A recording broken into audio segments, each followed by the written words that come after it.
Hello students, this is a question of constraint motion.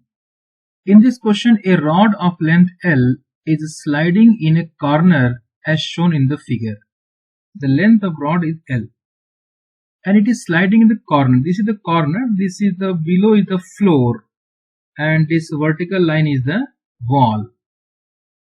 At an instant when the rod makes an angle theta with the horizontal plane, that means this angle is theta.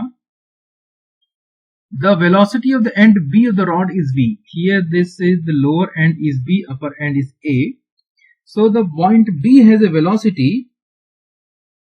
The point B has a velocity, let us say this point B. Obviously the point B will move parallel to the floor because it always remains in contact with the floor. This velocity is V.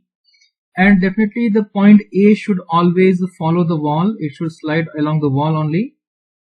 Therefore, the velocity, let us say this is VA. So we have to find what is the velocity of the end A.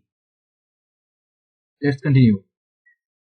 In order to do this question, what we say, let us suppose that the corner of the room is the origin O, and from that origin, and we will assume that this is x-axis and this wall is the y-axis. So therefore, the distance of the end B, let us say, is distance x from the origin. And for the point A, the height is equal to y. Then we see that these three sides length x, y and L form a right triangle because this is 90 degree. Hence Pythagoras theorem can be applied here to write the relation between them. X square plus y square is equal to L square. Now we will differentiate this equation with respect to time. That means d by dt of x square plus d by dt of y square is equal to d by dt of L square.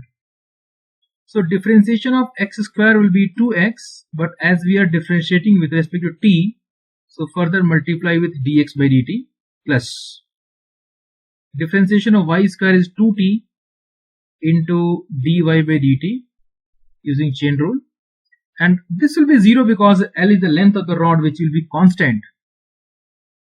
Now we can cancel this 2 will get cancelled from the equation, and okay, let's retain this.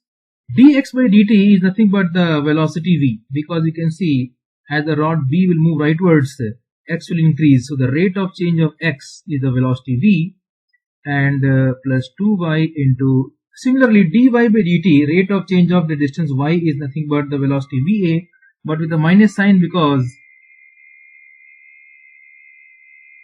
a is coming down and the distance y will be decreasing.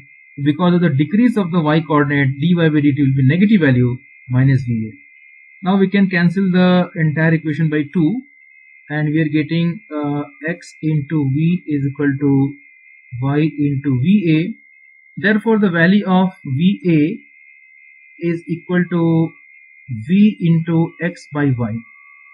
Now from the figure, from this right triangle, we can clearly see that y upon x is equal to tan theta. Therefore reciprocal x by y is equal to cot theta. So this we can substitute here, x by y. Therefore va is equal to v into cot theta. This is the answer of the question.